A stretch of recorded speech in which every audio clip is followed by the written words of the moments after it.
Hi guys, welcome to the Neha Sharma show. Guys, सबसे पहले तो मैं आपको बताना चाहती हूँ कि आज शायद 2 एपिसोड्स आएंगे। अभी मैं श्योर नहीं हूँ दूसरे एपिसोड के लिए, क्योंकि अभी उस पर काम चल रहा है, लेकिन आप थोड़ा सा वेट कीजिएगा। और साथ ही साथ गाइस, अगर आपको मेरी एक्सप्लेनेशन अच्छी लगती है तो प्लीज़ कमेंट जरूर किया कीजिए, उससे थोड़ी सी अप्रिसिएशन मिलती है।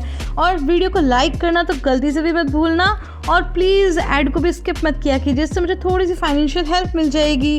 और अगर अभी तक आपने चैनल को सब्सक्राइब नहीं किया है तो प्लीज़ चैनल को भी सब्सक्राइब कर लीजिए and hit the bell icon, so that आपको वीडियो की नोटिफिकेशन मिलती रहे और मुझे नई वीडियो लाने की मोटिवेशन। एपिसोड की शुरुआत में हम देखते हैं कि बाहर लैला के साथ मिलकर ब्रेकफास्ट की टेबल लगाती है और इधर कहती है कि ठीक है, अगर वो ऐसा चाहती है तो अब से हम अपनी अपनी लाइफ जिएंगे। और तभी पार्क कहता है कि मैं ब्रेकफास्ट करने जा रहा हूँ, तुम भी आ जाओ। तो कहती है ठीक है, मैं आती हूँ। और इसके बाद वो जैसे ही अपने रूम से बाहर निकलता है तो तुरंत ही सामने वाले रूम से बच्चे भी बाहर निकलते हैं, जिन्हें देखकर सार्प गुड मॉर्निंग बोलता है।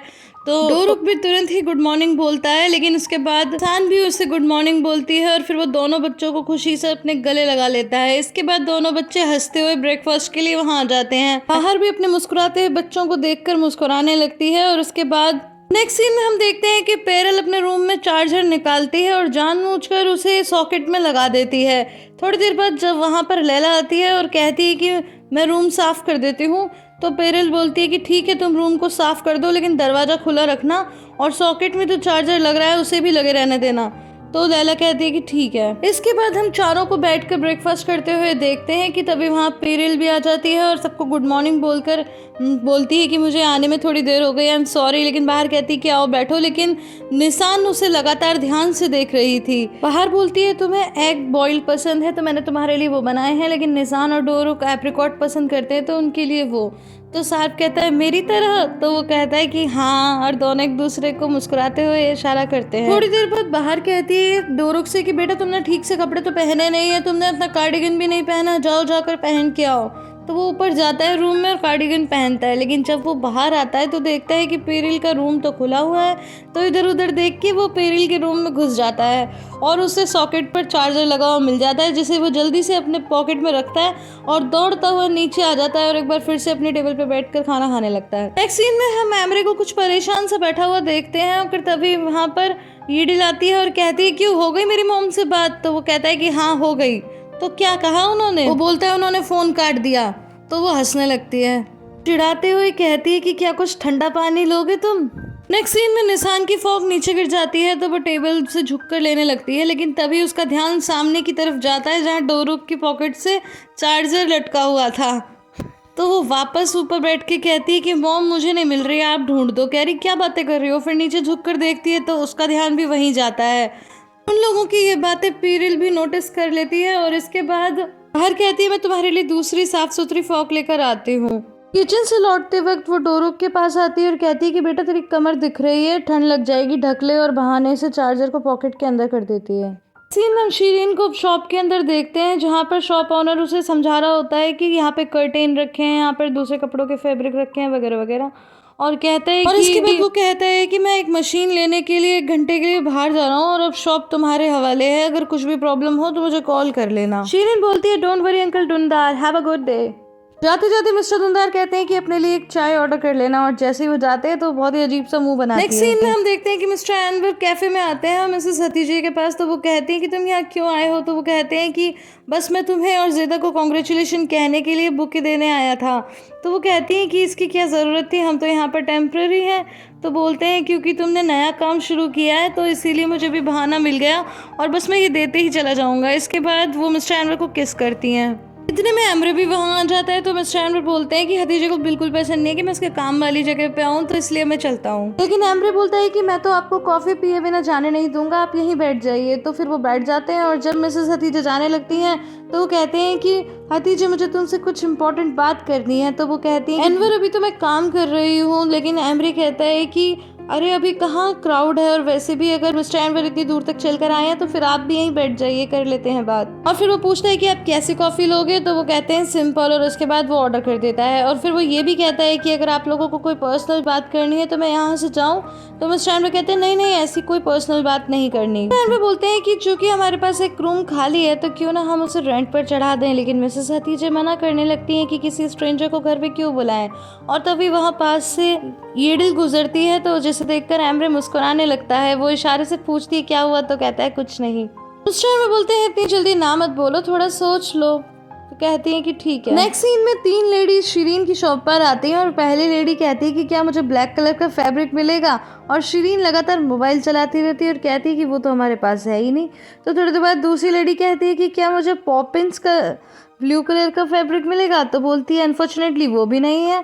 तो फिर तीसरी लेडी कहती है कि मुझे रेड कलर का फैब्रिक चाहिए, तब भी उसका यही जवाब होता है और वो लगातार मोबाइल में लगी रहती है। तो वो लेडी कहती है कि सामने तो रखा हुआ है रेड फैब्रिक। तो वो बोलती है अरे ये इसे तो मेरे ऑनर ने बेचने से मना किया है। वो बोलती है क्यों, ये कहती है ये तो पता नहीं। तो फिर वो लेडीज आपस में बातें करती हैं और कहती हैं कि शायद इसके बेचने का मूड ही नहीं है, तो मोबाइल में लगी हुई है, चलो दूसरी शॉप में चलते हैं। और फिर वहाँ से जाने लगती हैं तो वो बाय बाय बोलती है। नेक्स्ट सीन में बाहर डोरुक से बोलती है कि बेटा तुमने अपना खाना खत्म कर लिया, तो वो कहता है कि हाँ। तो कहती है चलो चलो फिर आज मैं तुम्हें नहलाऊंगी, वैसे भी कई दिन हो गए हैं, कहीं तुम्हारे सिर में जुएं ना पड़ जाए। तो वो कहता है कि मुझे तो जुएं बहुत पसंद है। ये सुनकर सब हंसने लगते हैं। तो जाते जाते कहता है कि एक बार दीदी के भी सिर में जुएं पड़ गए थे, मैं उन्हें साफ करना चाहता था पर उन्होंने मुझे शेयर करने से मना कर दिया। गाइस आपने फर्स्ट सीजन देखा होगा तो आपने ये सीन जरूर देखा होगा, बड़ा मजेदार था ये भी। सीन में ज़ेदा मिसेस हतीजे से बोलती है कि मॉम आप ये क्या कर रही हो, उसे घर में क्यों रख रही हो? मैं अच्छी तरह ईडिल को बचपन से जानती हूँ। बचपन में वो बहुत ही शरारती थी, कोई उसके साथ खेलना भी पसंद नहीं करता था। वो हमेशा झगड़े करती थी बच्चों में और पेरेंट्स में भी करवाती थी। तो मिसेस हतीजे बोलती हैं कि बचपन में तो बच्चे सभी शरारती होते हैं, और वैसे भी एम्बर बहुत खुश हैं और हमें अभी पैसों की बहुत ज़्यादा ज़रूरत है। तो ज़ेदा बोलती है कि ठीक है फिर भगवान करे आपके घर में शांति बनी रहे। और उधर हम देखते हैं कि ईडिल एम्बरे से लड़ती है और कहती है कि मैं उन 2 बुजुर्गों के साथ घर में क्या करूँगी। तो वो बोलता है कि तुम्हारे पास अब और कोई चॉइस नहीं है, क्योंकि मैं तो महीने भर का किराया भर चुका हूँ, और अगर अब तुम्हें ये पसंद नहीं है तो तुम जाकर के किसी पार्क में ही सो जाना। फिर तो उसे 2-3 पार्क का नाम भी बताता है और साथ में कहता है कि क्या अब मैं तुम्हारे लिए ठंडा पानी लाऊं और उसमें नींबू मिला दूं। फिर ज़ेदा बोलती है कि मॉम आप शिरीन को झेल सकती हो तो फिर उसे तो झेल ही सकती हो। और गाइस मैं आपको बता दूं कि पिछली बार उसने ये भी कहा था कि हमें तो शिरीन की जुड़वा बहन मिल गई है।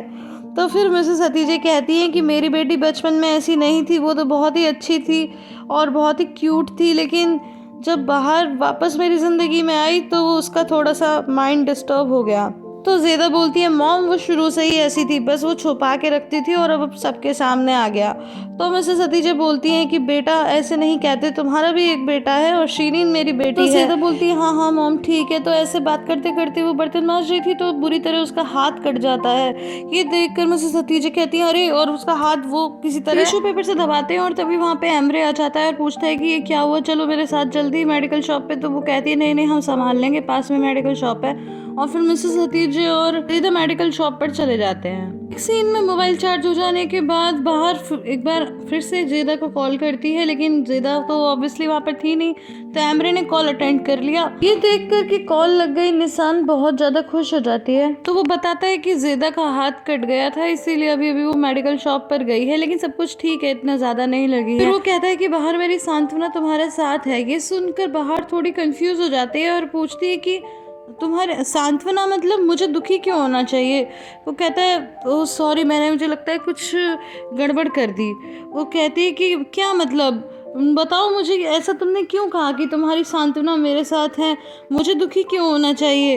लेकिन वो कहता है कि नहीं नहीं शायद मैंने कुछ गलत बोल दिया है। लेकिन बाहर सब समझ जाती है और एम्बरे से कहती है कि ये लिज है ना वो।